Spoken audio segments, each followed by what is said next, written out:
Welcome to the Complete Game Podcast, where we're all about baseball with Ethan Dungan, owner of Glovehound Baseball Glove Repair Shop, Rick Finley, founder of MD&I Baseball Academy, and the creator of George Foster Baseball, the MVP himself, Reds Hall of Famer George Foster. I'm your host, Greg Dungan. Now let's talk baseball.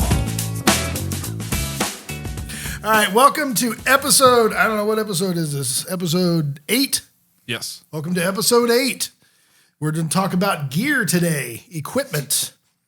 So we're going to start with a new segment today called Featured Faves. Featured Faves. Yep. And what we're going to do is we're going to go around the table and have everybody talk about what their favorite gear was to use when they played.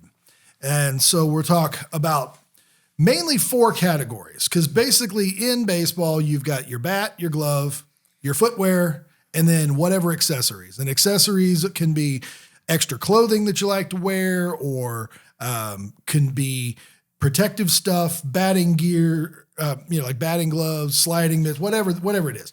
Okay, so we'll start with George, and we'll go bat, glove, footwear, accessories. That'll work. Work. Well, at the time, Louisville Slugger was the only bats that were out there. Later on, Adidas had come into play, but I couldn't leave Louisville. But I had the P72 35-35, and that was my favorite, and it did me justice. But it started in minor league ball that I had run out of bats. And when you're in major league, you get as many bats you want, but in minor league ball, you have to make sure you ration or make sure you don't break bats or have somebody else use your bat. So this guy, Hal King, had a bat, P72, hickory stain, and thin handle. And that's the thing that kids got to realize, that if you have long fingers, you got to have a thicker bat. You have short fingers, have a thinner bat, because you don't want to have to, the way you grip the bat, you want to grip it with your fingers and the base of your fingers.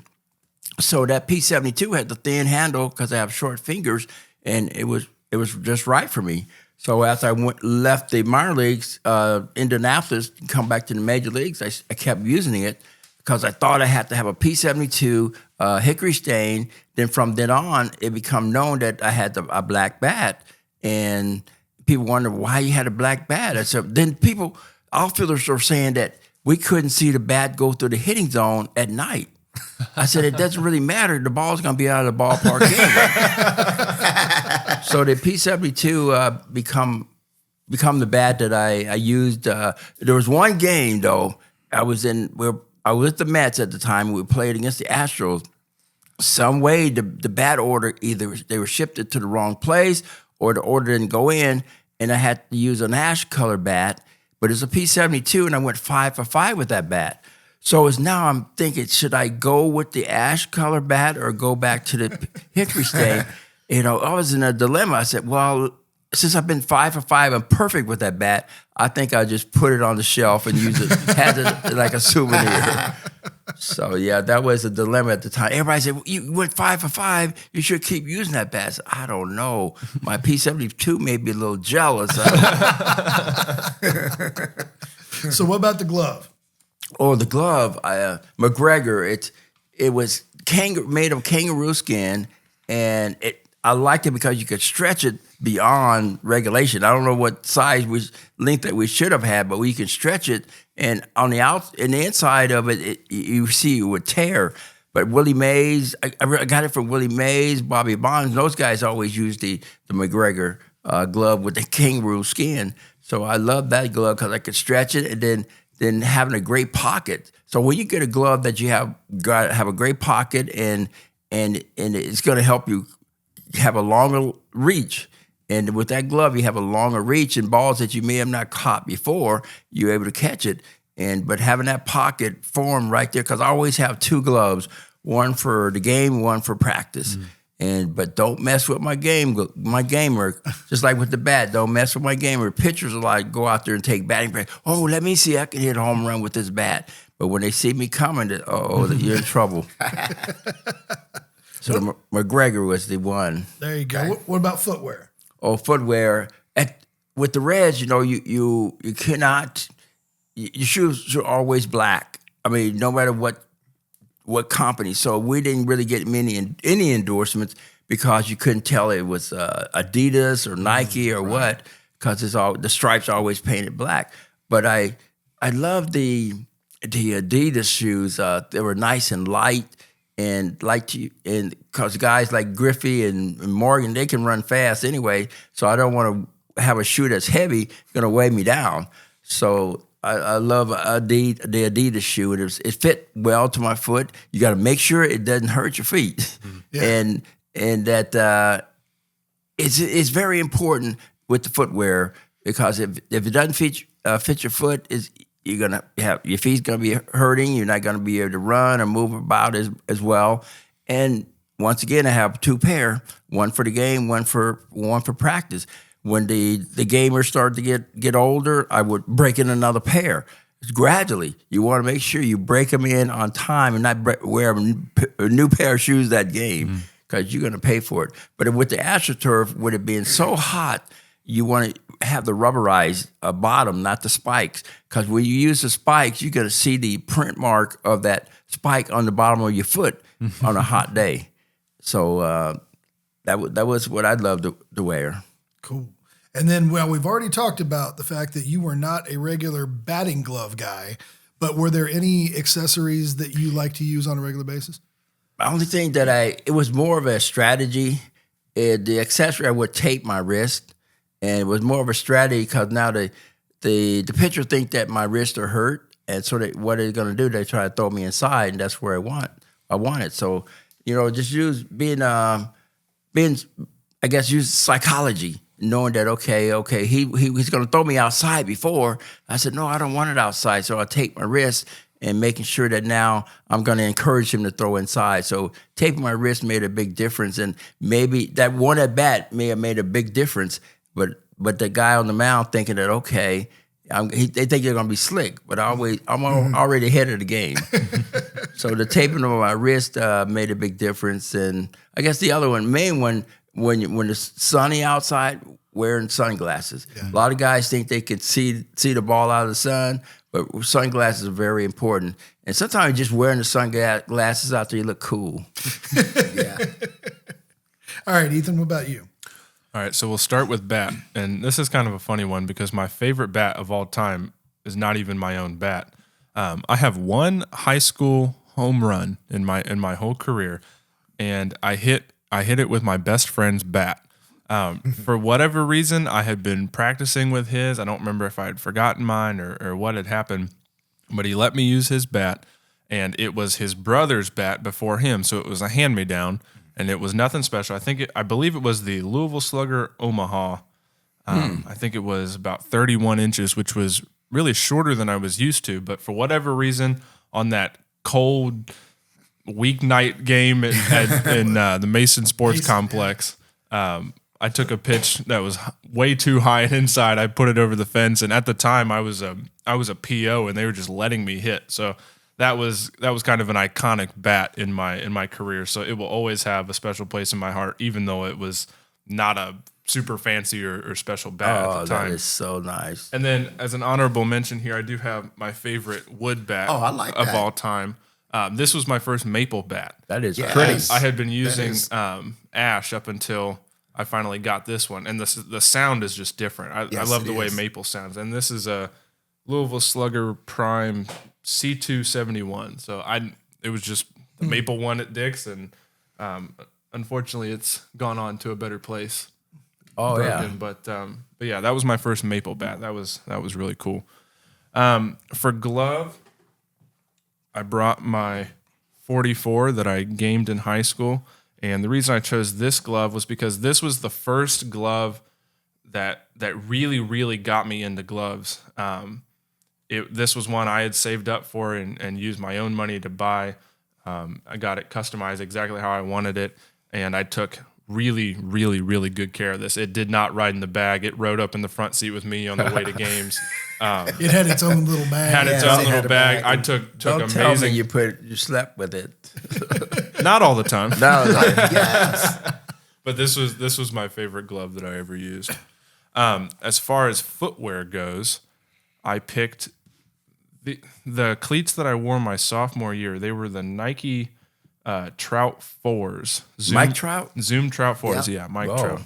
And the reason I picked these was because my freshman year, the summer before that, I played with a blue team. And so I had blue cleats. And when I came into school playing for Fairfield, played for a red team. Yep. And it drove my freshman coach nuts because I was Yeah. the only kid on the team with blue cleats. And I was like, Coach, I just haven't had a chance to go get new ones. He was like, Dungan, you got to get rid of those blue cleats. We need red cleats. And so finally, we finally got a free night. My mom and I went out to Dick's and Spray paint. we were getting close to that. But my mom and I went out and we got some red cleats. And so that was just a funny memory that those red Trouts will stick with me. And then last but not least, for accessories, I have the Oakley sunglasses with the prism lenses. yeah. I had a Yeah. teammate let me borrow them to play third base one time. And with the prism lenses, it was supposed to highlight the ball, make it easier to see. And I played third base for like one inning, and I was like, no, I have to have these. Like this is a game changer because it just made it so much easier. And cool. And cool. I did feel cool. And so, again, I was working a job and I saved up and these were like $200 sunglasses. And so that was a first like big purchase for me. Your dad was proud of you. You earned your own money. You didn't say, Dad, I need some money. Yeah, it was my own money, but that didn't make it feel any better to the wallet. So, Right. and my mom's like, are you sure? I was like, no, these will make me play better. And I don't know, maybe they did, maybe they didn't, but a cool accessory nonetheless. Look like a player. All right, Rick, what you got?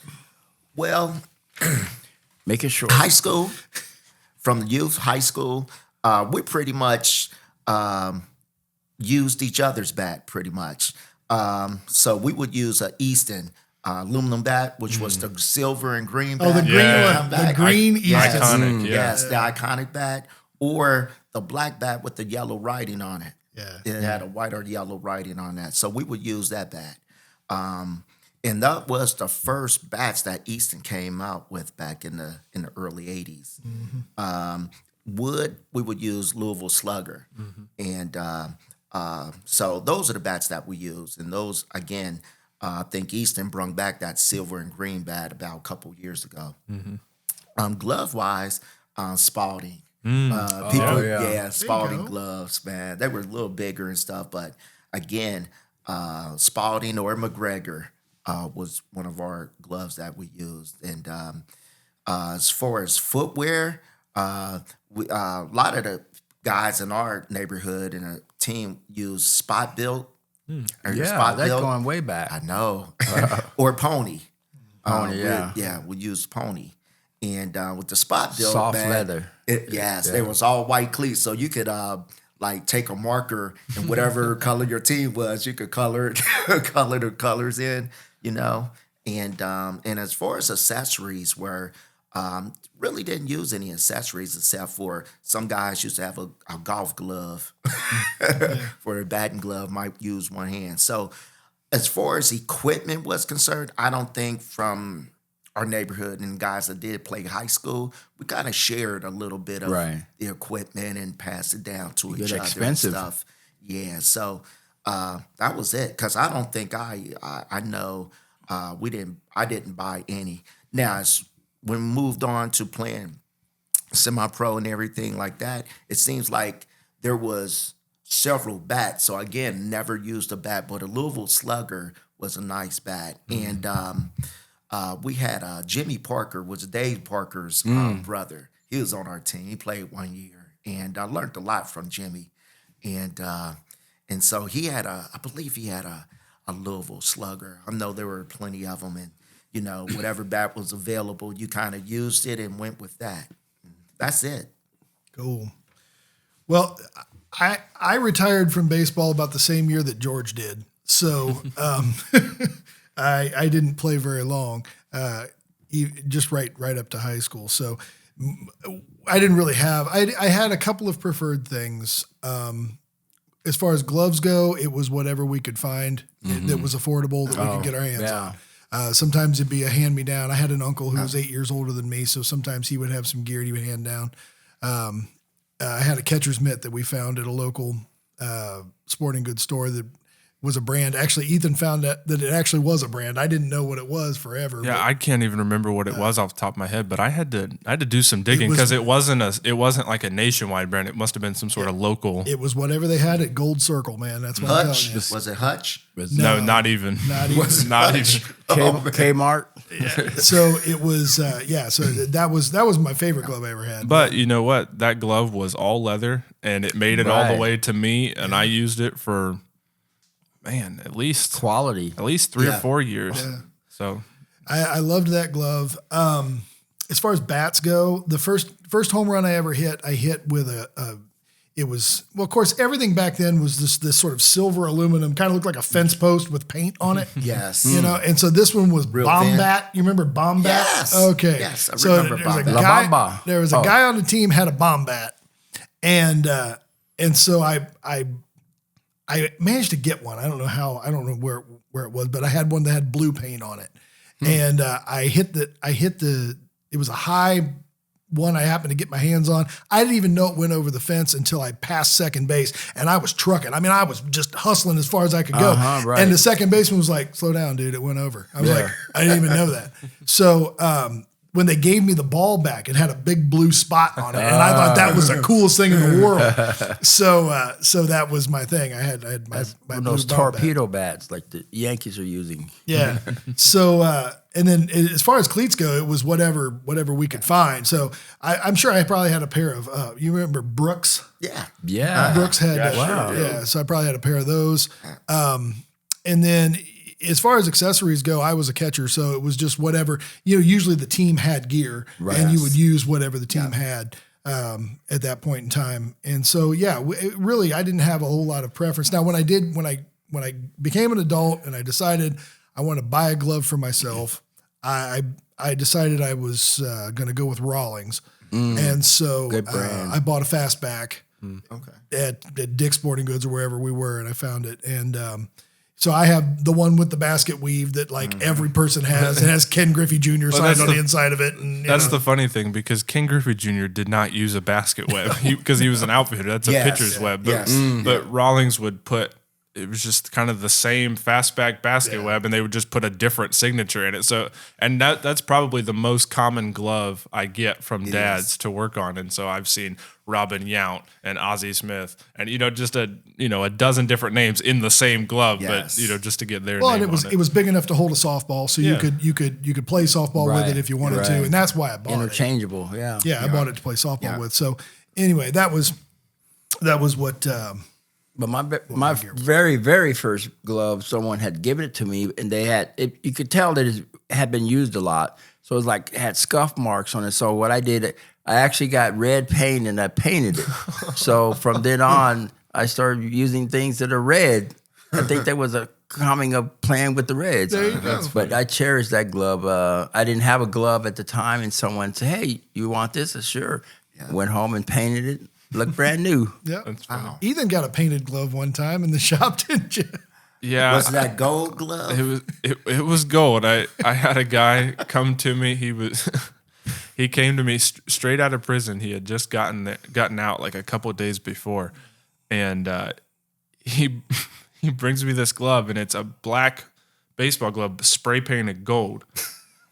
And he's telling me he's running me through his highlights in the clink. So he was a gold Yeah, glove. he was like, He's a man, I gold was so glove good. player." I'm shortstop and gold glove, whatever. I'm like, yeah, okay, cool. He's like, yeah, I traded a couple packs of cigarettes for it, and I got this glove. I was like, oh, okay. And he wanted it turned around next day because he was heading out to go play. He was already in a slow pitch league and ready to go out there and go. But that was an interesting one for sure. The question is, did you buy it out of fear because you knew it was just got out of prison? Yeah, I certainly wasn't going to judge him to his face because I wasn't going to doubt his highlights because Right. Well, and he was heading out to do something constructive, so good Yeah. for him. That was cool. So you finished the season last year, exhausted from all the travel and the tournaments, and you tossed your gear in a bag where it's been sitting all winter. Now you're ready for another year, but your favorite glove that fits just right is an error waiting to happen. The leather's dry, the laces are brittle, and this year you're on a new team with new colors, and it sure would be cool if it matched. Well, wouldn't it be great if you had a glove guy who could help you out with that? You do. His name is Ethan, and he owns Glovehound Baseball Glove Repair Shop in Fairfield, Ohio. Just contact him at glovehound.com and upload pictures of your glove. He'll give you a call back to talk it over, and then you can send it in for a repair, relace, recondition, whatever you need. If you're in the area, you can even just stop by the shop. That way you don't have to bother with shipping, and a lot of times he can even fix it while you wait. Rawlings, Wilson, Mizuno, All-Star, Nakona, he's seen them all, and he's helped players at all levels, from beginners to pros. Last year, he worked on a glove that Jose Trevino used in the World Series, and he can help you too. You can find Glovehound on Google, Facebook, Instagram, YouTube, and on the web at glovehound.com. You're only going to get busier, so reach out today and give your glove the love it deserves at Glovehound. All right, well, today on the main thing, we're going to tackle a few different things. We're going to make some recommendations at several different levels. So we're going to start with the youth level. And by youth, what I mean is from that first, post T-ball coach pitch up to about when you're ready to jump to your first selector travel team. And then the second would be what I'm calling intermediate, which would be from like your first select team at 9 or 10 or 11, whatever that is, up until high school. And then advanced being high school and beyond, high school, college, and anything beyond that. Okay. And so we're going to stick with those same 4 categories. We're going to start with bat, and then we'll go to glove, and then footwear, and then accessories. And then we're going to make recommendations to each of those groups of people. So let's start with you, Rick, with, what would your recommendations be for youth players that you're buying that very first gear as far as bats go? Okay. First, I would go to Play It Again Sports. Yes. Mm-hmm. Yeah. Right. That's the first thing I would do. They have so much of a wide collection, and their kid can get it, go in there and kind of choose and see if they want to buy used, of course, so they don't have to spend a whole lot of money on it, especially from the youth ages from 6 to whatever it is, T-ball, and it doesn't matter anyway, the cost and stuff like that. So that's what I would do. Go to Play It Again Sports, swing some bats there, and get something that doesn't have to bring new. But if it is new, I think at that age, it's going to be cost effective. So I would start off with just a regular bat. Do you have any tips for picking size in terms of length? I think when we were trying to choose, it was usually something about waist. It's about waist or arm length, one of the two. So they still use those kind of measurements to see, for those kids. And then obviously, that depends on the size of the kid and whatever. But as a starting point, it was usually about, does it come to about your hip bone? About your hip. Yeah. Yep, about your hip. So that's what I would do. Glove, just something, you don't want to buy something that's too cheap. Yeah, that's one of those things where like plastic cover. You get what you pay for, and exactly when you're in that early stage. Let's see, what's our age? We're saying from just after T-ball to. So 6, 7 up to about 10. To that 10. Age, it does not matter. No. You need to be able to squeeze it. Right. And that's the reason why I go to Play It Again Sports, because they have such a collection and gloves that, of course, you don't want to get a glove that's too stiff for a kid that they don't have the hand strength to squeeze it, but a soft glove, a beginner's glove. Yeah, don't be afraid to buy used, and don't be afraid to buy cheap. You don't need something high end at that age. You need something usable, because if you get something that's meant for a higher level player, a stronger player, and the kid can't use it, they're going to be discouraged because they can't use the glove. So it really doesn't matter. No. Pick something that looks cool, something that excites them, that they're, if it's a cool color that they really like, then they're more likely to be excited about playing and want to use it more often. Exactly. And I always would recommend to parents, just stay within your budget, especially at that younger age. Yeah. You don't want to go out and spend a whole lot and find out they don't want to play anymore. It's just sitting there collecting dust. So stay within your budget. They start liking the sport. They keep advancing. Then you might be able to invest more in a better bat or a better glove and things like that. So those are the 2 main things that I would consider. George, did you have any thoughts on bats and gloves at the young age like that? I agree with Rick in going to sport again, play it against sports. You're able to get something at a reasonable price, and especially with a bat, I mean, it's a big investment. Even with gloves today, so you want to get something that right away the kid can use, and not getting a glove is going to take a while to break in, and it's going to cost $300 or more. Go in there because those are quality gloves, and right away it's playable. I mean, being able to use it. So getting a bat because it's used don't feel bad because it's used. The main thing that you want to have something you can use right away, and plus there's a lot of different changes. Maybe the next year you had to go to another bat, and no, that's more expense. Yeah, so play it against sports. It makes it reasonable for the parents, and it's not as heavy out of their wallet. But getting a glove or a bat at play against sports, I really agree with that. But it's getting you right away when we talked earlier about making sure the bat fits the kid. Not only if it's long enough or heavy enough, but does it fit his hands? And you don't want a bat that's the kid's gonna say push it. You want to be able to throw it, but it had to fit in the base of the fingers. Well, and if you end up with a bat that's too big, it's going to screw with their mechanics. Right, sure will. Then they swinging with their arms. You start forming bad habits because because your equipment doesn't fit your age. Here's a term to offer for dads who are thinking about going to play it against sports. Don't think of it as used. Think of it as proven. There you go. Proven. Okay? Broken in. It's broken in. Think of it as proven. These gloves have proven effective. Otherwise, they wouldn't be here. So there you go. And like these car dealership, they don't say used, they say pre-owned. Pre-owned. There you go. There you go. Certified pre-owned. Certified. Right.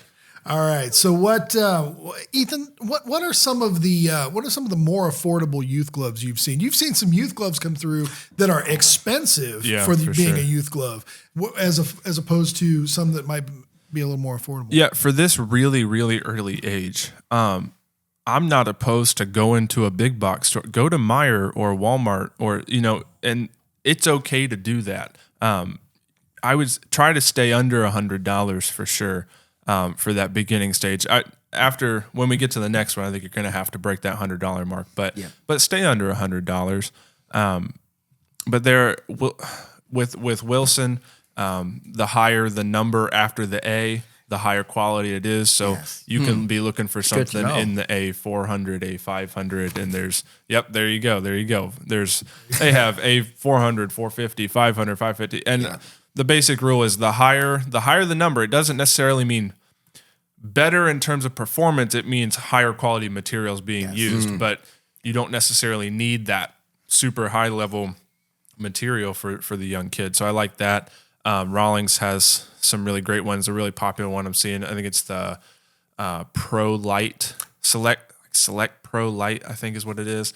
It's on Amazon, and I've done 3 or 4 of them, and the glove is $60 full retail, and usually it's on sale. And the ones that I've gotten in, and we're talking young kids, they really like them. Baseball Savings has the same price, about $69.99. Yeah, it's a blonde Chris Bryant model. But I had one dad who bought a really cheap, and that's very cheap, considering some of the higher end gloves. He bought that glove, sent it to me just before Christmas, and had me put blue laces in it, brand new. Oh, and wow. That embellish it exactly. But that's his kid's favorite color. And so then for the price of a brand new glove and a relace, you're still under $150.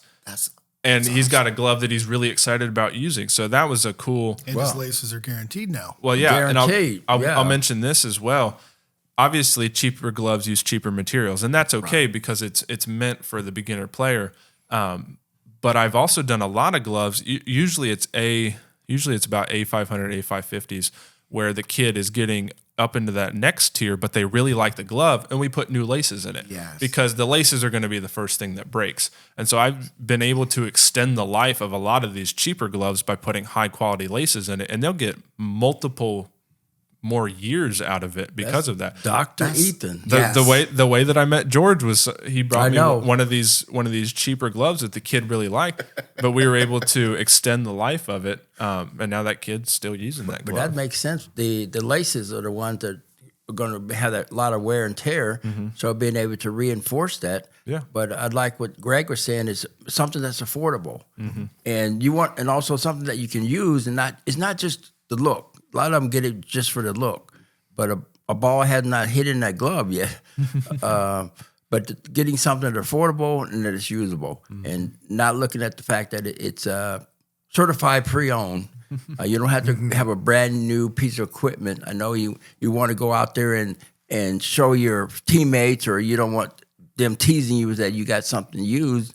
But the thing is, how do you use it? If you're able to put it to use. Yeah, that's true. I'd rather be teased for using something used than for making errors. Right. Well, and talk about a little bit. So when you buy one of these youth gloves, it's not going to come with any sort of guarantee. But once you put laces in it, now they've got a year on the laces. Yeah, a lot of times manufacturers won't warranty the laces for any period of time because that is the first fail point, and they kind of know that. They know, right? I don't know. I don't really fault them for it because it's not really worth their time because you're just as likely to buy a new one. But when I'm able to put new laces in it, I guarantee my laces for a whole year, and if it breaks within a year, I'll fix it for free. No questions asked. And I've only had 2 broken laces come back to me, and they were both over multiple years. And I was able to get that turned around real quick. But it's a great way to get some business. Well, some reassurance in your equipment on the field that you are covered if something does happen. So the father that buys the inexpensive glove and then immediately has the relace now has an inexpensive glove and better laces with a guarantee. Yeah, exactly. So that's kind of how he came ahead there. So there's lots of different ways to do it. So just don't feel like you have to go out and spend a ton of money. There's other ways to do it. Yes, it is. Like Rick had it, he would wear a tuxedo, but he'd go get some Chuck Taylor shoes, Man, I'll be looking sharp. He would. Man. I do love think some they Chuck come in Taylor different shoes. colors now, Yeah, so that'd be sure great. do. He'd be GQ. Talking about shoes, let's talk about shoes for young players. Molded cleats. I like Easton's. I mean, a lot of the kids, even myself, wear New Balance. My New fault. Balance. Oh, yeah. New Balance. Not Easton's. My fault. New Balance, man, and New Balance are like wearing gym shoes now, just with the turf, and you Fit see to all your the foot. different colors. And I have one kid that comes in. He plays for the Cincinnati Angels. He's got CA in the front of his New Balance, man. He's got it all embroidered, man. It looks good, and you can get New Balance for the match your team colors and what have you. So I like New Balance, turf shoes and for cleats. Yeah, and at that beginning, when do you recommend jumping up to metal? I think it was high school. It's high school. It's actually, what is it, 13, 14? Because it's 14. restricted, I think, it's for 14. a while. It's 14. Yeah. It's 14. You can wear metal now. So, but yeah, let's just stick with moldeds and Stay make with molded. especially cleats. because the turf fields are coming back, so you're gonna have to use it more Not often. only Yes, that, well. is making sure they learn how to slide before they get Yes, the that's the spikes. key. Yeah. Easy to Before they get the break an spikes. break an Yes. ankle. But a lot of kids, so like in bunting, no one really worked on bunting. So learn how to slide. I always work with these kids. I didn't slide a lot myself because I hit a lot of home runs, so I didn't have a chance to slide. But making sure that they learn how to slide before they get the metal spikes. Because it is different. You're not on the ground anymore. Right. You're elevated. And Yes. get them caught, that's it. Yep. It's right. And making sure that you have a good solid fit. That's a big thing. Oh, yeah, got to fit to your foot. Ethan, he grew up with my wife.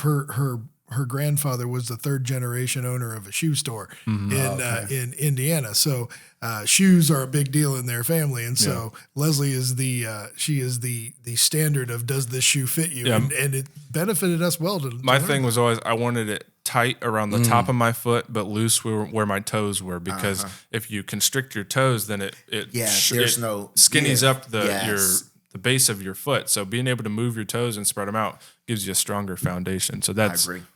I don't know. That's just how I always Well, tried and to you look at don't want it. it creating hot spots because, as George has said before, running is key to everything. And if you get it hot is. spots on your feet, you don't Right. want to run. And if you don't want to run, you're going to struggle in all aspects of your Get game. blisters. And Yes. the other one is it had to really help with your arch. You don't want to have making sure that it fits your arch of your foot, because you're going to not only change the way you run, but you're going to have feet trouble. Another thing that I think a lot of people don't take into consideration when they go and look at spikes and turf shoes, the type of socks you're going to be wearing. Some socks might be too thick, so therefore you might need to get a bigger size or a half a size bigger, because as they grow, they're going to be, their feet going to expand a lot more. But once again, that the expense, Yes, that's something the expense. that's affordable, but yet quality, because now you're dealing with part of your body, making sure that it's going to. Yes, I've seen kids outgrow their shoes within 2 to 3 months, man. Yeah. Bam, and they got about a couple weeks of baseball. They got to go and buy more cleats and stuff. Well, it's something that's not so much an issue anymore. But when I was a kid, every uniform had stirrup socks. In fact, Yes, when you would sanitary. when you would get your uniform, okay, it was a hat and a shirt. You had to go buy your own baseball pants, and you got socks. So you got a hat, shirt, and socks from the league for what you paid in. Okay. And so you get your hat and your shirt and your socks, and your hat would have the logo, and your shirt would say some manufacturing facility in town that was, our version of Jungle Gyms, whatever. Yeah. And then you had white or gray pants, and then you got stirrup socks. But you had to, and you wouldn't think that those socks made a difference, but there's a little bit on either side of your foot that now has to go into your shoes. Yes. Right. And if they're not positioned right, up. it can cause a blister on the inside of your your will. foot. So if you are if your team does have, You don't look stylish then. if you do have what I would consider a proper baseball uniform, and you are wearing stirrup socks, then you have to take that into consideration.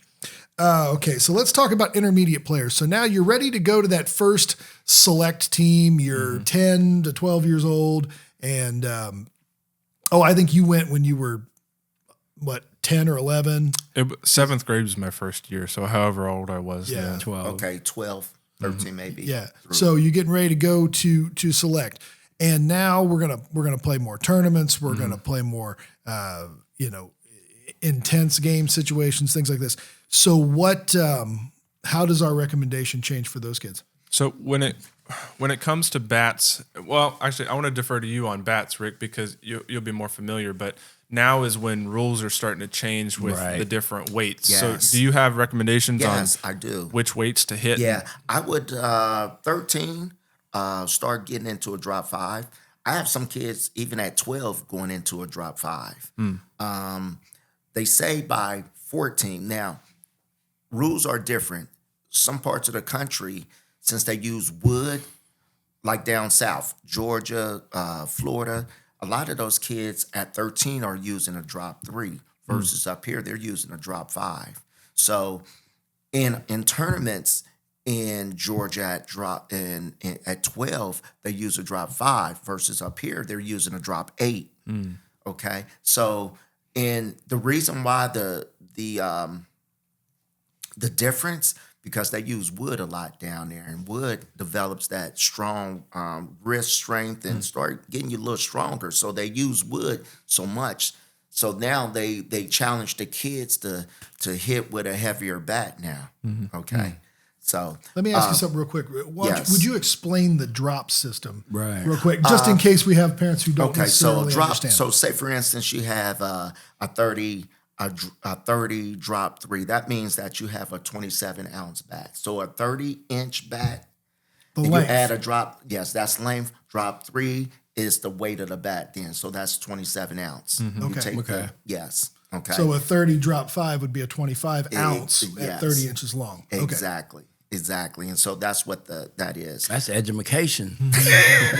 And different drops are appropriate at different. At different ages as you move up. So you need to find drop out what that is. At 14, you should be in a drop 3, but some kids, because of strength and their build, they're not strong enough, probably are still swinging a drop 5. Because by the time you hit high school, you have to use You a have drop to 3. use So a it's drop 3. You can use a drop 5, but you got to be aware that you're going to have to switch sooner or later. So depending on when you want to go ahead and make that jump. Exactly. But the way to make that jump, use wood a lot during BP, T-work, whatever. That'll help you with your wrist and hand strength and finger strength. That'll help you move into to the upper echelon of bats.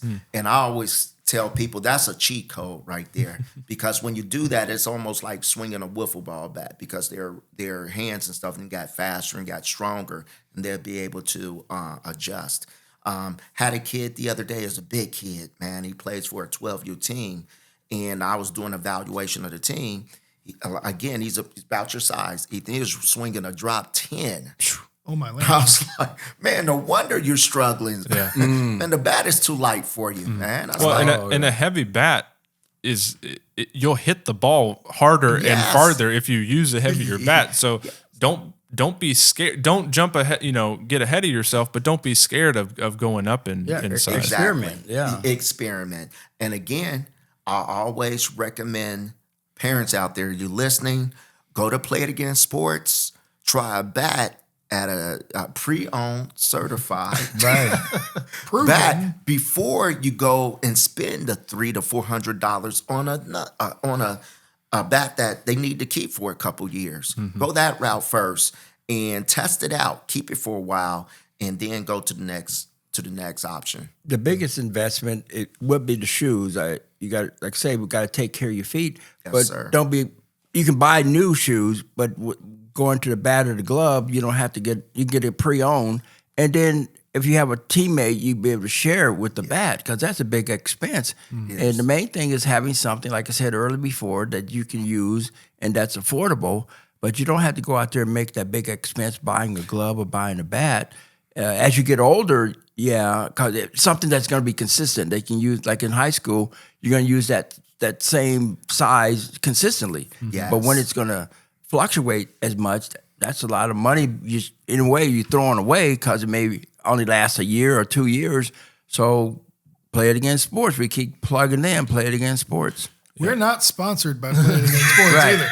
But Play It Again Sports, get in touch. Okay, all right. So intermediate, I think, is the age range with the most variability. Yes. Once you get to high school, sizes start to even out a little bit more. And when you're in the youth, when you're in that 6 to 10 range, nobody's really hit puberty yet. But intermediate, you're going to get everything. And this is where I see the most. It seems harsh to label expense. them. Yeah, but I would say misconceptions rather than mistakes. I'll say agree. misconception. I agree. From 12 to 14. Yeah, so this is where you'll get parents who want to buy their kids that high school glove or buy their kids that high school bat. And here's where I want to throw in Sideline Swap online. It's basically an online version of Play It Again Sports. So I like Play It Again Sports for the very beginning, because you got to be able to go in and test stuff out. Right. When you're in this second tier, you've been around the game, you're a little more serious. Maybe you're a little more familiar with different bats, different gloves. You can you start to know what you're looking for, and you're a little more comfortable buying online. I think that's a good time to start doing that. So for a rule of thumb, when it comes to gloves, I say A2000s, Heart of the Hide, Pro Preferred, that kind of stuff. I call them PG-13. That you don't need to be worrying about that higher level glove until you're at least 13 years old. Obviously, there's exceptions. If you're a really big 12-year-old and you're ready for it, sure, go ahead. But as a blanket, beginning rule, PG-13. Wait till they're big enough to be able to use that stuff. Now, there's an exception to that in buying used. So if you can find one of those higher end gloves that is used and already broken in, then you can go ahead and use it. Like if you find a really good catcher's mitt at the antique store? Yeah, which is how I ended up with mine.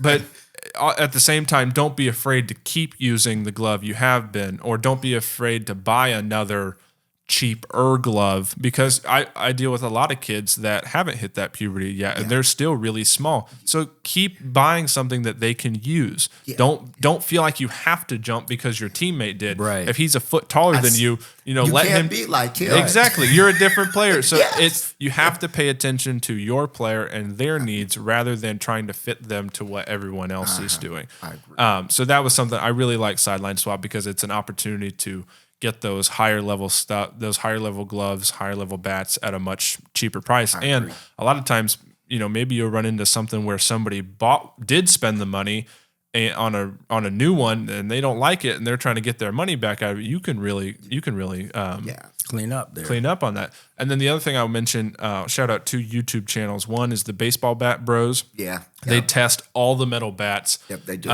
And bats it's a tricky thing because they all look the same other than the colors. And so you really can't tell. With gloves, they look different. You can get a better idea. You can feel them, see how they might perform. All bats basically look and feel the same. So it's really hard to get an idea for how they perform. So these guys go out and they hit with all of them and give you an idea of how they're going to perform, which is huge because that wasn't around when I played. And so you just bought the newest one and hoped it was everything that the company told you it was going to be. And then for gloves, another great YouTube channel is Ball Glove King. He does a lot of different reviews. Shows you a lot of different stuff about gloves. And then, don't be afraid to call and ask questions. That's the biggest thing. I get parents that call me and they just want to pick my brain, and I'm always happy to give that information. So if you ever have questions, give me a call. I'm happy to help you out there. That's a very important aspect is ask questions and talk to people who have that you feel have expertise in gloves or bats, and not just go out and play it against sports or these other companies. Like Ethan said, don't be afraid to ask questions, and hopefully they have somebody there that has a knowledge about the recommendation, not just to make a sale. And sometimes they don't. Right. So Exactly. keep asking. Don't just take I don't know. 2 other things too. People need to understand this, that there's a balanced bat and there's an end-loaded bat. There's 2 differences there. Balanced bat is for a kid that might not be that strong. It might be just a singles hitter or whatever. A bigger kid might need an end-loaded bat. Okay. Also, the difference between U-Trip and USA bat. Yeah, a lot of regulations. A lot of regulations. U-Trip USA bat is a fatter barrel, I'll call it the Bam Bam of bats, man. And then you got the USA bat, which is skinnier bat, which is probably closer to a wood bat. Okay. Now, I remember when USA bats were kind of dead. Now, you see, Marucci has a Cat X. Man, that bad boy has some pop to it for a USA bat. So understand the rules of using a USA bat and a U-Trip bat. Yeah, but the knowledge you guys putting out there, and I know a lot of these parents, they don't know any of it, but just call on Rick, call on Ethan, and those guys have information to help you. So when you invest the monies, you know you're making gonna get a good return from it. Well, and George, you could probably speak to this too. The idea that when you have invested the time and built your skills, right, the bat is a preference, not a necessity. In the word, I'll get it out. In the way that you could hand Pete Rose just about any bat, and he can go up there and get a hit. Well, he can't anymore, but he could at one point in time. Okay. You could hand Hank Aaron a bat. He can go out there and hit. You hand you a bat, you're going to go out there and hit. But you prefer some more than others. It's the feel a lot of times, and then it's the quality. And because even if I get the bats from Louisville Slugger, I may get a dozen, but maybe 6 of them I really like. And the flex that's in it, and a bat that feels stiff, I don't feel I can get that whipping action. And then maybe it's a little bit too thick to handle it itself. So it becomes a feel as you get older. But in the beginning, you're working on your mechanics. Right. And so, like you said, it's not a necessity, but it's more of a preference. And so but you got to make sure it's important that you're getting a bat that you can use. Right. Use what works for you. Right. That's the saying is $100 bat can't fix a $10 swing. Thank you. I hear that all the time. Say that all the time. Well, it doesn't do you any good to have gear that you can't use. And if you can use it, then it doesn't matter what anybody else thinks of it. Right. It works for you.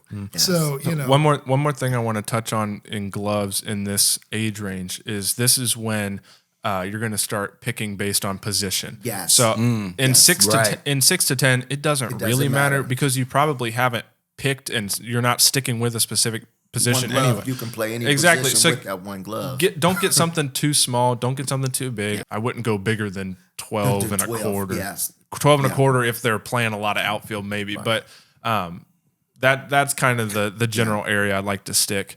But now once we're in, that 11 to I don't know, I guess 14. 14. Yeah, about You know, you're 14. maybe playing more Yes. outfield, playing more infield. So a lot of parents get confused on how to pick the glove for that position. So I like to say that infield is 11 and a quarter up to 12. Up to 12. Sometimes 11 you and can go a little 3/4. higher if the player likes a bigger glove and they're playing some outfield. Outfield is usually 12 minimum, yeah, usually 12 and a quarter up to 12 and 3/4. So if they're playing both and you want to stick with one glove, you're going to be looking probably in that 12 to 12 and a quarter range. If they're playing one or the other, you know, try to get one that's going to help them succeed at that position. And that's another thing where don't be afraid to buy used, because if they're playing, if it's their secondary position, it doesn't have to be, Yes. you know, as nice as their primary glove. So don't be afraid to get a used outfield glove, you know, if they're mainly playing infield. And then obviously catchers need their own glove. Right. This is the age when first basemen are going to use a dedicated first base glove. 6 to 10, you might just be using your regular fielder's glove. But 11 to 14, you're going to want a first base glove. And then pitchers, I get a lot of parents concerned about pitching gloves. I don't really worry about that until you're playing in high school. Because Yeah. I agree. that glove I Right. just I agree. showed, it's an Yes. iWeb. It's an infield glove. I used it to pitch. Yeah. So if you decide you're a PO, you know, go ahead and worry about that. Otherwise, just use whatever glove you're most comfortable with. Another thing is that I would say about 12. I know my son Ricky, he had an infield and an outfield glove because he played a lot of short and second base, and I think he had 11 and a half, and then a 12 and going forward. By the time he got to high school, he didn't really need his infield glove that much unless in the summertime, but in high school he played mostly outfield. So the 12, I think he had a 12 and a quarter, 12 and a half inch outfield glove. So I didn't have to buy that until probably later, you know, once he got there, because he outgrew the other outfield gloves. So these timelines, and the different types of gloves, from a trapeze and an outfield. Right. Yeah, I'm glad you mentioned I that. love then that in trapeze. Yeah, say here, I've got one still. Infield, generally, the most common is iWeb. iWeb by and far. got posts. Posts are common as well. Yes. Some H-webs in the H-webs. infield, but iWeb is definitely dominant. Outfield is mainly H-web and trapeze. Yes. And I don't know. There's maybe a marginal advantage that you can get, but don't let the web be your deciding factor. Leave that up to the player for preference. Yeah. And worry more about size and functionality before you get really hung up on the web type. I So agree. I'm curious, George. So what size glove did you like to use to play outfield? The longest possible, I'd say. So I could say it increased my reach. range, But I could say with the kangaroo skin, I can stretch it more, but it's still making sure that it fits my hand. But the kangaroo one, they don't have these long gloves as much now as before. And plus, how I put my hand in the glove, it give me more range. A lot of kids that have their fingers all stuck straight into the glove, you don't really have a pocket, so to speak, and you're gonna get a lot of bone bruises. But it's getting a glove that I keep saying it, that it fits your hand, is not too heavy, and because the ball's gonna be coming at you pretty fast, so you're being able to have that strength to get the glove in that position. But two things that I wanted to mention about when you buy the glove, we talked about position. It's going to be influenced by what position you play, and also your size. You have two 10-year-olds, but one's going to be bigger and stronger, or bigger hands than the other kid. So it's not buying it according to the age, but the size of the hand. Yeah. That's very important. And I have big hands, but like I said earlier, short fingers. So a glove's going to be different for me or for compared to, say, Ethan may have longer fingers. So look at all those aspects, but talk to people, call Ethan, call Rick. Those guys have expertise on gloves, on bats. For me, when we were growing up, we just had a wood bat, and it was easy. Yeah. But now it's not as big an investment as putting into the aluminum bat. Right. So making sure that you get sound information that's going to help you when you purchase something. Well, and Ethan, you've even from time to time you've coached parents on what might be a good choice for them to buy. You've actually sold some gloves to parents too. Yeah, every once in a while, I'm able to find something online that's used, and I'm able to bring it in and clean it up, and I've been able to provide those used gloves to different customers, and it's not something that I have all the time, but I'll keep them on the shelf, and sometimes I have a parent, and they're in that in between spot looking for something affordable, and I'm able to provide that for them. Talking about gloves, we want to go back to infield. Since you're an infielder too, George was an outfielder.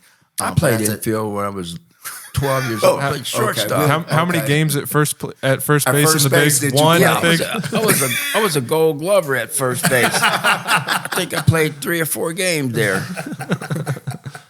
But as an infielder, getting the right glove parents need to understand, getting the right gloves. After you move up to this intermediate age, learning how to get the ball out of your glove quicker. You know, how to deflect. And I have to show kids this all the time. It's like, man, how you able to do that? Practice. But that's where, at this age, you don't have to buy a position-specific glove, but it can definitely help, especially if they're leaning towards one or the other, because the equipment does help the mechanics to an extent. So this is a good time to maybe go ahead and differentiate, and don't get rid of that old glove. Keep it as a backup. Right. Exactly. Hand it down to your brothers. That's what happened at our school. Yeah, something like that. Practice. Use it as practice. But this is a great time to start experimenting. Right. At the cheap level. That's good. With different sizes before you invest in something super high quality. And the other place where places like Play It Again Sports and Sideline Swap come in handy is if you've taken care of your glove and you've had it conditioned and cared for and the lace is taken care of and things like that. Credit. You can go and sell it back toward the next thing. So, not only can you buy there, you can sell there, which is cool. Let me ask you guys a question. So we're in the intermediate. So when you get the little guys who are just starting out and then they get to that first kid pitch, that's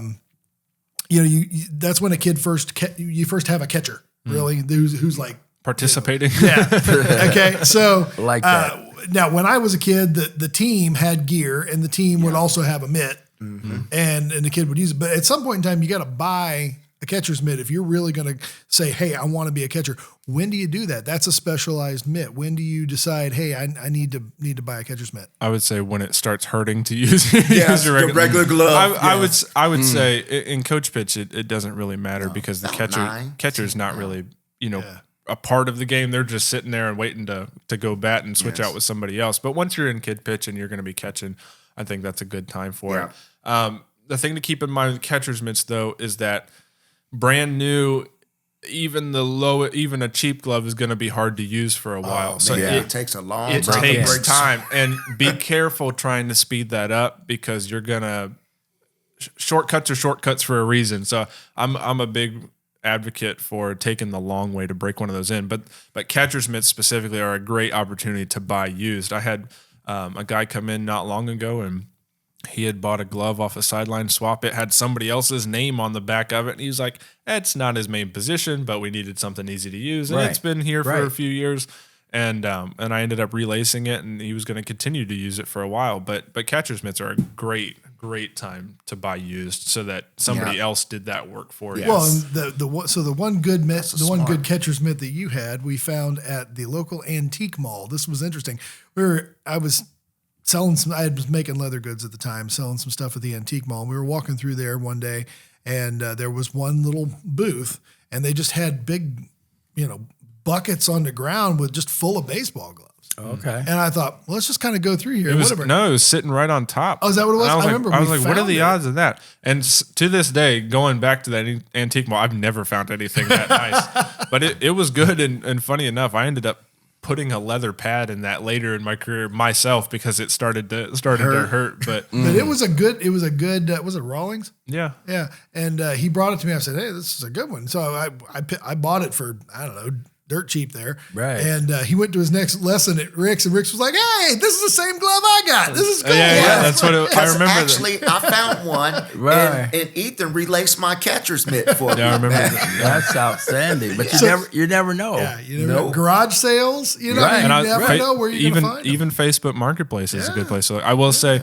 when you start going beyond sports dedicated platforms, you have to have a little bit better of mind of what you're looking for. But you never know when a high school kid switches positions and he's just looking to offload Yeah. something. Yes. So a lot of good opportunities on places. But like what I said earlier about my first glove, someone had given it to me, and then I painted it and it looked nice. I remember when I was back in, I won a bat. I was probably about 12 years of age. I won a bat that I could use. I was so excited, I said, but that's the time that I said, nobody better use my bat. It was fighting time if somebody used my bat. But I cherished that bat. It was great. Well, So- when we used to use your bat, man, mine broke. You got one of those Starting with defect bats. Starting with Oh, the man, it was you black. got No, yours man. wasn't one of the 6. Okay. You gotta put the handle in your hand. You had the barrel in your hand. had it upside down. You had it upside down. Everyone used it in the I'm sorry. neighborhood. There weren't any instructions, but we thought you would know.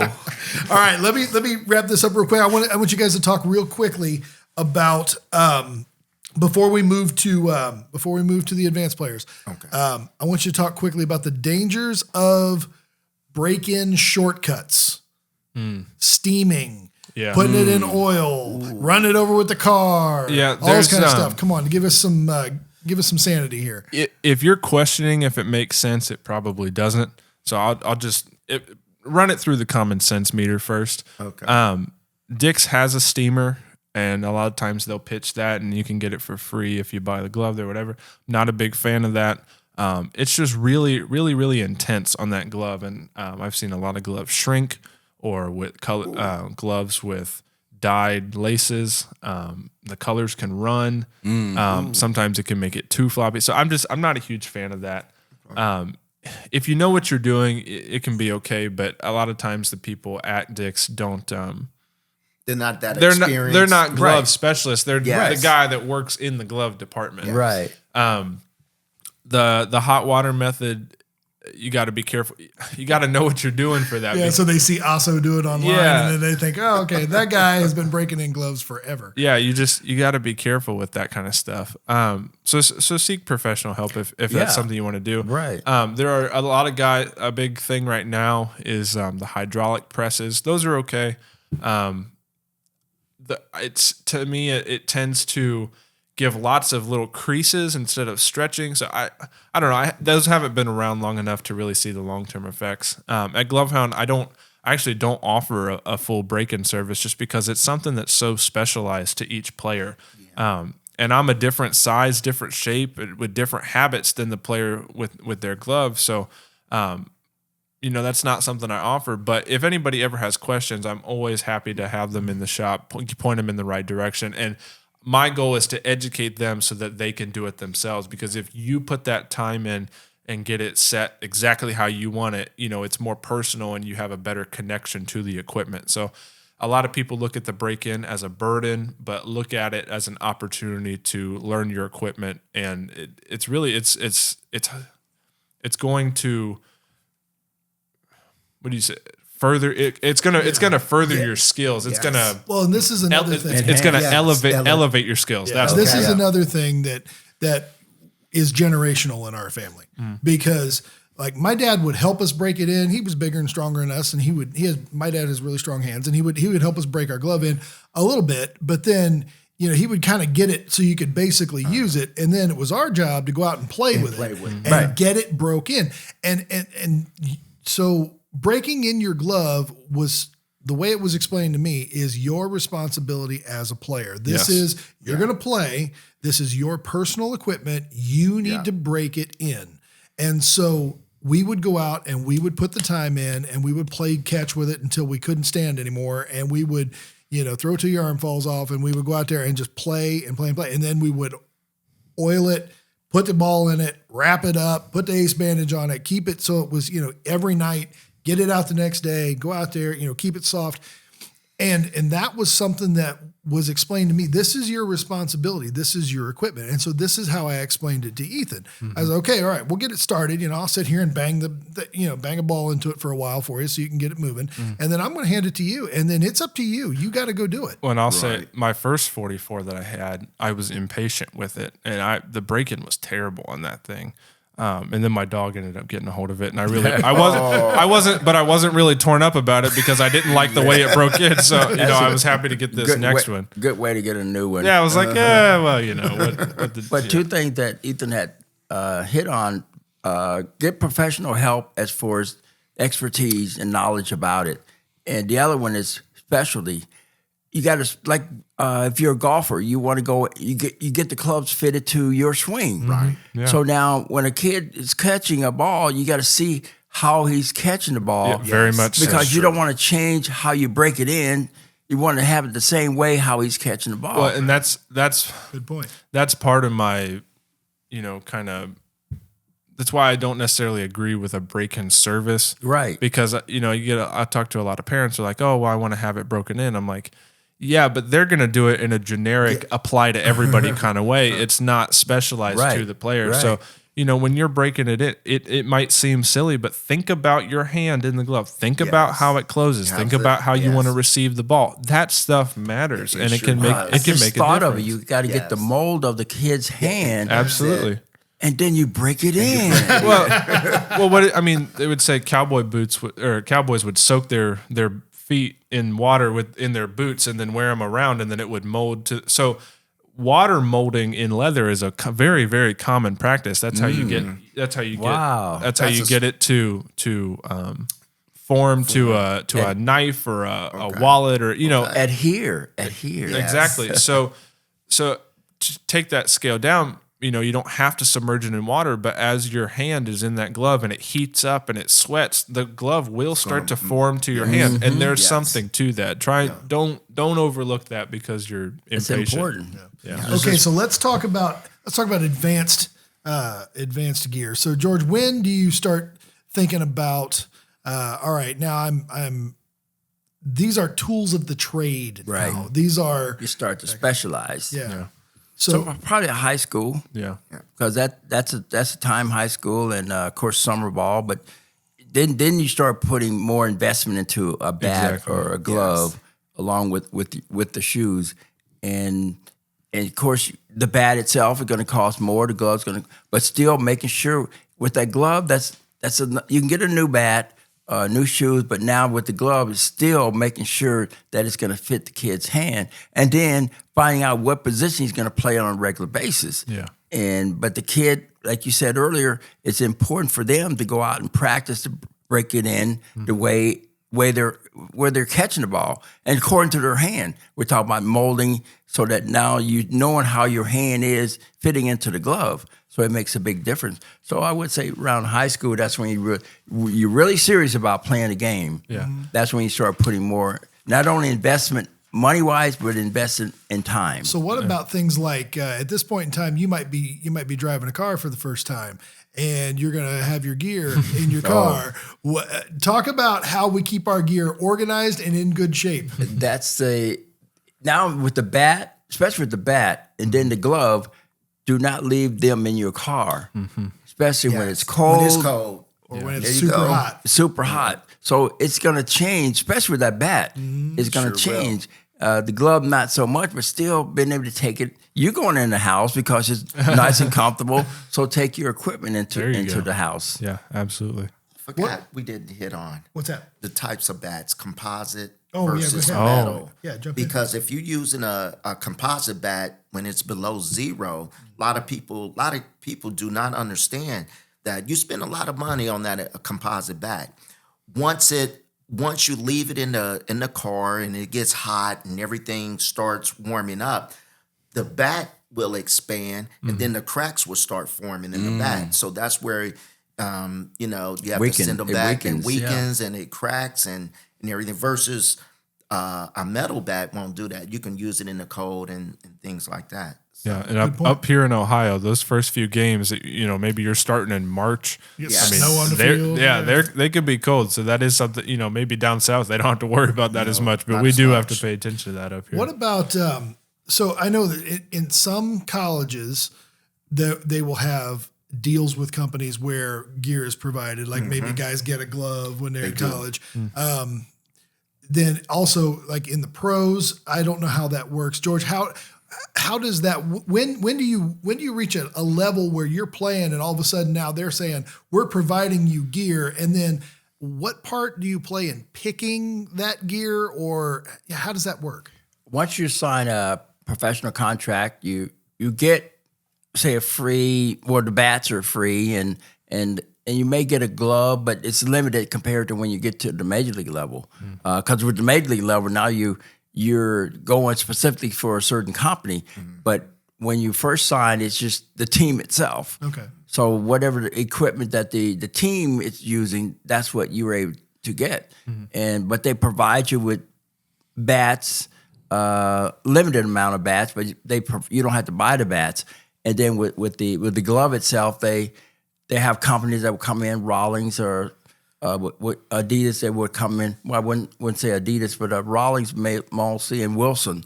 They would provide the gloves, but it's usually maybe one or two.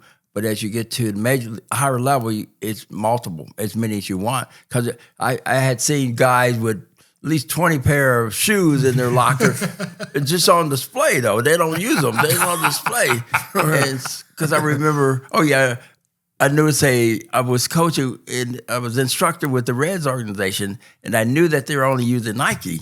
So what I did, on purpose, I wore Adidas, and they're saying that, you can't wear those shoes. I said, well, that's the only pair I have, just to get another pair. So it was one of those things. Same when I go play tennis, I know that they said you only can have, a certain color. And I wore a color that they disagree with. I said, well, I guess, it was a charity. They said, well, I guess I'll go home. I said, no, well, just go in the pro shop and get whatever you want. I said, yeah, it's a good strategy. That's funny. I'll bring it back down from the pros though. In colleges, it's a big deal, and not every college provides equipment, but some do. Usually, it's most D1s in my experience, and I think some D2s. Yes, they're getting the money from the company. Exactly, but D3 and below, you're bringing your own stuff. So you're either continuing to use that high school glove, or maybe you get a new one for college, and at that point, you need to make sure you're getting, I would say, arguably the highest you can reasonably afford, because those gloves are more durable and they're built and designed to take that, 100+ game beating that you're going to put on them. But then at the same time, if you do go to one of these higher schools, don't be afraid to bring the equipment you had, because in the game, they're going to, really be on you about, you have to use a certain brand because the school has the contract, but that doesn't necessarily apply to practice. Right. So I know up at Miami right now, they're Wilson, but I had a guy come to me who used a Rawlings in high school, and he's able to use that Rawlings in practice so that he's not putting the wear on his game glove. And at that point, that's when practice versus game equipment starts to matter, because you're playing so much that if you'll wear out that game equipment much faster. Another interesting, the flip side to the opposite brand was I had a kid who goes to Vanderbilt, and they're also a Wilson school, and he used a Wilson glove in high school, and so he was able to bring that with him. And he's allowed to use it because it happens to match the brand. So that was kind of convenient. And then a third aspect to that is maybe you bring the equipment that you really liked and you don't get to use it, and you have to use what they use and you don't like it. And that's just unfortunate. You just got to find a way to make it work. Make the adjustment. But then, keep, hang on to that old equipment, just in case, and still use it in practice and that kind of thing. But an aspect it sounds simple when you hear it, but they're all saying common sense is not common. So make sure you put your name, when you're younger, put your name on your glove, put your name on your bat, because their kids have a similar looking bat, and they may accidentally take yours or whatever, but find an area on that bat or find an area on that glove to put your name or a phone number, so if it does get lost. And we talked about the investment. You're just throwing away money if you're not if you lose your glove. Two things on that. One, I actually did have a parent bring me a glove, and he said, just change some of the laces. He said, because too many kids have the same glove. He said, just change like part of it so we know which one is his. And I thought that was funny as a unique identifier. But Well, because if you're gonna hope to sell that glove someday, first of all, don't write your name on in magic marker on the back of the fingers in great big because no one's gonna want to buy that from you secondhand. So find a discreet place to put the information. And nowadays, with so many custom gloves, it's got your name on it from the factory. Yeah. But you also have to keep in mind, nobody wants to buy it if it has your name on it. So it is going to kind of hurt your chances to resell. But maybe you're not planning on it, and then go ahead and do whatever. The other thing is to make sure you're not losing your equipment, because it's unfortunate. I lost a glove, which was sad, but it happened. But the great way to do that is to have a system for packing your gear up, so that when you arrive, it's all in the same spot, and then when you leave, you pack it up the same way, and different compartment. Exactly. So it makes sure that your equipment is put away safely, that it's not going to hurt the equipment. And then also it's easier to run through the checklist kind of subconsciously, because you're putting everything in its place. And if you don't have something to put in its place, I must be missing that. So, and being a catcher, I had a lot of extra equipment, so I had to be a little more. Make sure you have both shin guards. Yeah, I had to be a little more precise in the way that I packed my bag. So I, put the shin guards inside of each other, put them on the edge. I would take my fielding glove, put it inside my helmet with my sunglasses in the glove, so it didn't crush the glove. Yeah. And I had a whole system. And once I developed that, I never lost anything again. It was a lot easier to keep track of my stuff. The other thing is, get yourself a golf towel and put it in your bag. And wipe your stuff down as you put it back in the bag. Right. Try and keep the bag as a clean environment. Yes. Not a trash can. So when your stuff's going to get dirty when you're playing, wipe it off as you're putting it back in the bag. Now, you don't always have a lot of time for that. But if you have time. But get everything out of the dugout and do it out there. But take that extra few minutes, because that keeps you from scrambling around, when you're running late to practice, and you're not as likely to forget something. Well, and seriously, caring for your equipment can keep you from having to come have it fixed. And I mean, it really makes a difference. But we want to have it fixed. You got to keep them in business. If you need it. Ethan is more than my podcast partner. He's my son. And like every baseball parent, my first priority was his development as a player. Every year, we'd start out with a new coach and a new team, making new promises, only to end up playing the same old tournaments with little to no practice in between. You know what I'm talking about. That's why I'm so thankful that we found MD&I Academy. I first met Coach Rick over a decade ago when Ethan was just a kid, and I'll never forget the relief I felt watching his first lesson. I knew right then that no matter what team he played for, my son would have amazing, consistent instruction from someone who cared. Rick has trained baseball and softball players at the select, travel, and even college levels, so I knew that Ethan could continue his excellence through training approach for his whole baseball career. He learned hitting, pitching, catching, fielding, and more all in one place. Most of all, he learned to love the greatest game in the world and how to play it with character and integrity. MD&I is a first-class facility with plenty of tunnels for hitting and pitching instruction that open up into large areas for teaching fielding, base running, speed, and agility. They even have a weight room for strength training. So if you're wearing yourself out running all over town to multiple teachers, or worse, you're counting on that new select coach to actually develop your child, you need to check out MD&I Academy today. Go to mdaiacademy.com and contact Coach Rick to learn how you can get all the baseball instruction you need from someone who cares about your favorite player as much as you do at MD&I Academy. All right, guys, well, we will come back and revisit gear at another time because obviously there's so much to talk about. Exciting. Here. And I want to do one of these where we just talk about gloves. And one of these where we just talk about bats. It's going to be a long episode, I'll tell you that right now. In Rick's case and in Ethan's case, they need, or if they haven't, like having a catalog, you're talking about the bats, you're talking about the gloves, what age and the name of it. Yeah. I mean, parents ask me about what size bat or glove is like, it's foreign to me, but knowing that now I can go to Rick and Ethan and say, give the number to your numbers because I know that you have that knowledge. But if you have like a little catalog and you pass it like a something to pass out to them, and now they have more knowledge about it. But I know when I feel that I'm getting knowledge from somewhere, if I go play it against sports or wherever, I'm going back to that place. I'm going to keep patronizing them, and because I trust what they're saying, and they're not saying it just to make a sale. Well, Ethan has on his website. Talk about your glove guide here for a second. Yeah, I do have a couple articles that kind of give a rundown of different glove brands and the different series within that brand. So something that a lot of parents get confused about is, oh, well, I have a Rawlings, I have a Wilson. It's a lot more detailed than just the brand that's on the wrist, because within that brand, there's different series of gloves meant for different players. And so you have to be careful not to just buy any glove that has the brand that you recognize, because within that, it might not be exactly what you need. So, and there's a ton of jargon out there that gets really confusing.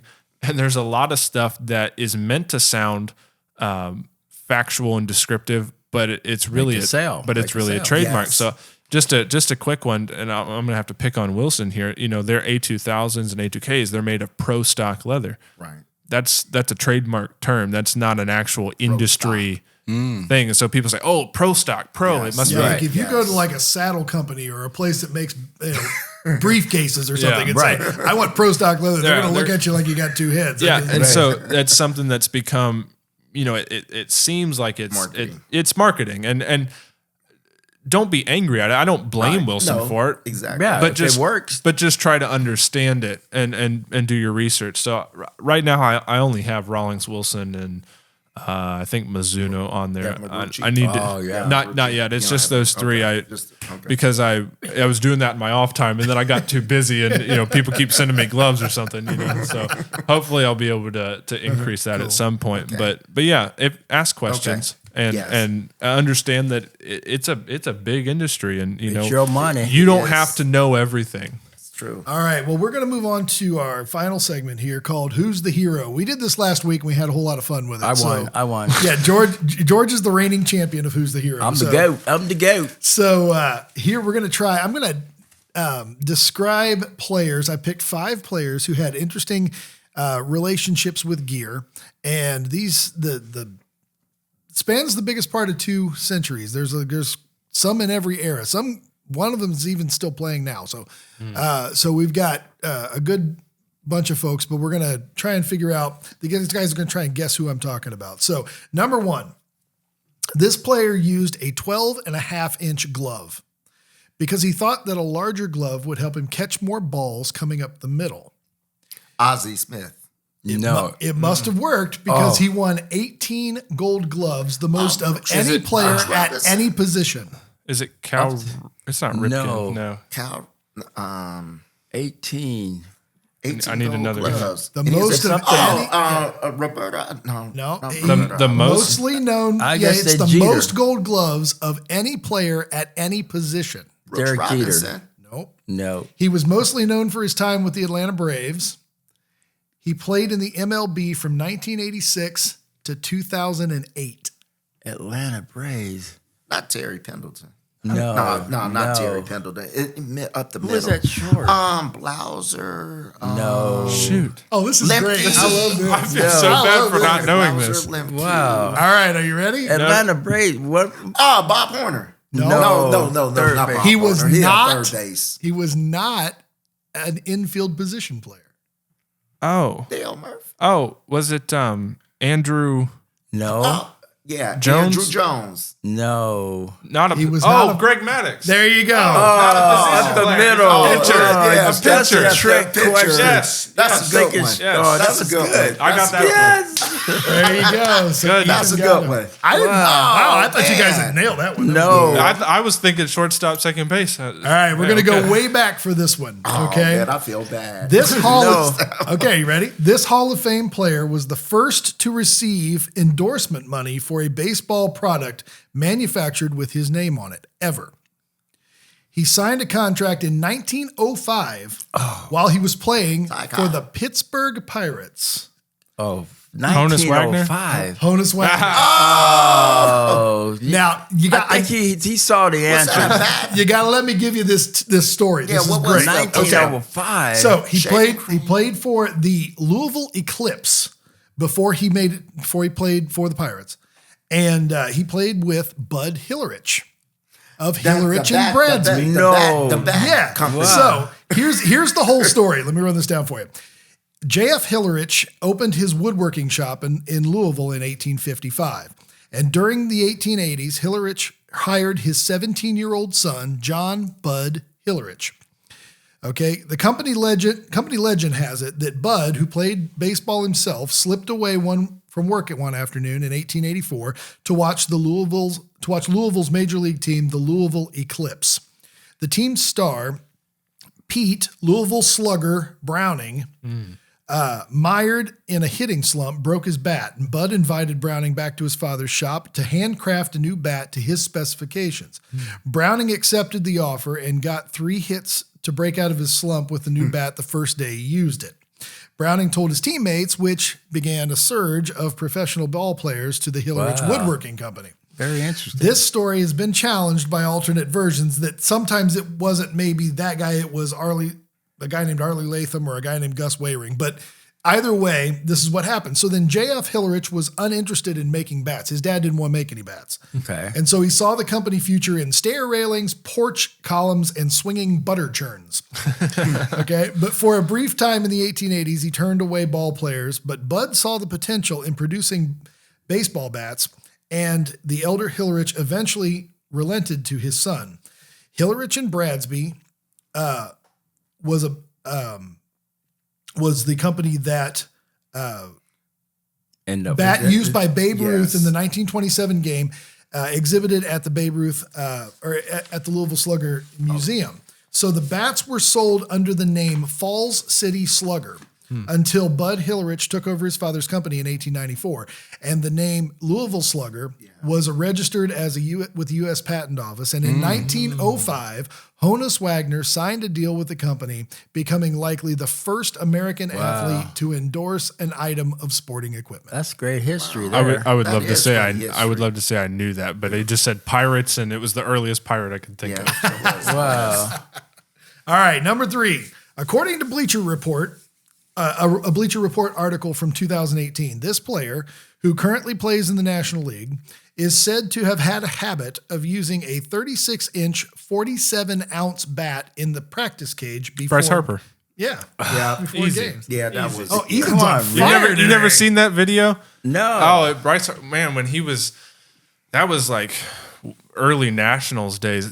But there's a video of him hitting in a cage with the stupid heavy bat. Yeah. Wow. And so he must be working because he has a lifetime average of 282 with 1,673 hits, 337 home runs, and 977 RBIs over his 14-year career. Come on, Rick. We're getting shut out. Come Nationals on. and Don't the make Phillies. this Getting youngster. skunked. This youngster's All right. shutting us out. Number 4. I'm going to get this. This Hall of Fame player was the first to have his own signature Nike cleat. It was released in 1996. Is it King Griffey Ken Jr.? Griffey. It was Ken Griffey Jr. Yeah, well, he was Everybody playing knew that With one. the swing man. with the Yes, the Seattle swing Mariners, man. and it was called what? Do you know what the shoe was called? Junior. Kid. Man. The kid. It was The called swing man. Nike Air Griffey Max 1. Yeah, I did. I didn't know that. And they're a cool shoe, man. They were cool. Wow. I know. I see a lot This of kids day is wearing them going now. down in history. I got shut out. Okay, there's Yes. one more. One more, There's okay. one more. I don't think any of you guys have this, but one more. Turn their mics off. It doesn't matter. Okay. They can't beat me now anyway. Right. No, This- this is worth 6 points. Oh, that's Okay, all right. convenient. This Cincinnati Reds great Oh, Frank Robinson. once endorsed Kool-Aid with a TV commercial Johnny Bench. in 1986, the last year he played. This was his 25th year Barry in Larkin. professional baseball. And as far as I can find, he is the only Major League Baseball player to ever endorse Kool-Aid. Those names weren't correct. Is it Concepcion? No, speak English. I said bench. Was he a Red Rose, when he Pete retired? Rose. It was Pete Rose. Oh, yes. It was Pete Rose because that's why I said Cincinnati Reds great. Yeah, because he's not 86 technically was in the his Hall last. of Fame. Yeah. And it was a TV commercial in 1986, which was his last year as player manager. Oh, okay. And he played 25 years from 63 to whatever it was. From the early 60s all the way to 1986. And as far as I can find, he's the only Major League ball player to ever. And you can see it on YouTube. There is a commercial. And basically what happens is funny because he's up to bat. Some kid, he hits looks like it's going to be a home run. And the Kool-Aid man comes bursting through the wall and catches it and takes off running with it. And he's like, what? It was kind of funny. So anyway, that was Pete Rose. That is funny. So George did not get skunked today. Sorry, Rick. Sorry. Oh, yeah. All right. Ethan, he was right He was on. on fire. If I didn't win that, I feel like I would be doing my service an injustice. So I kind of felt obligated. Level swing. Let it travel. Wait for your pitch. Be aggressive out there. It's no wonder young players get confused at the plate. What if your son or daughter could learn not only how to hit the ball, but also where to hit it, when to hit it there, and why? George Foster has played baseball at the very highest levels. He was the National League MVP when he hit 52 home runs and 149 RBIs in a single season. He led the major leagues in home runs twice and RBIs 3 times. He was a 5-time All-Star, a Silver Slugger, and he helped the Reds win back-to-back World Series. During his 15-year career, George developed a unique approach to hitting that made him one of the greatest hitters of all time, and now your favorite player can learn it too. That's right, baseball legend George Foster is currently accepting new students. Learn the psychology of hitting, situational hitting, hitting for power, bunting, and more. Every team needs players who can hit, and George explains the game in a way that's easy to understand and exciting to learn. So check out GeorgeFosterBaseball.com to learn how you can apply for private lessons with a member of the Cincinnati Reds Hall of Fame. Spots are limited, and the roster will fill up fast, so don't wait. Apply at GeorgeFosterBaseball.com. All right, fellas. Well, this has been a great episode. That was cool. I enjoyed talking that was about cool. gear. And like I said, we will revisit this coming up. If you've enjoyed our discussion about gloves and bats, balls, and Shoes, shoes and all equipment that, and everything. Goodness gracious, accessories. Yes. let us know. Leave a comment someplace wherever you like to listen to the podcast. You can hear it on what? Let us know if you have any questions too. Yeah, happy to answer for those. sure. Yeah, I'd love to be able to pose some questions to these guys next week.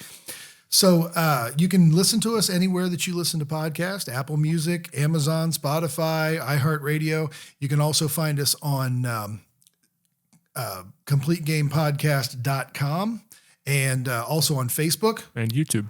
and YouTube. So hopefully we'll catch you on one of those platforms real soon. Until then, have a great week, and we'll see you again on the Complete Game Podcast. We hope you've enjoyed the Complete Game Podcast, the show that's all about baseball. New episodes drop each week, so be sure to subscribe so you don't miss a thing. If you'd like to support the podcast, consider leaving us a 5-star rating, or better yet, drop us a comment or a question and let us know what you think. The Complete Game Podcast is produced and distributed by 2 Creative Digital Marketing. Check us out at 2creativedigital.com.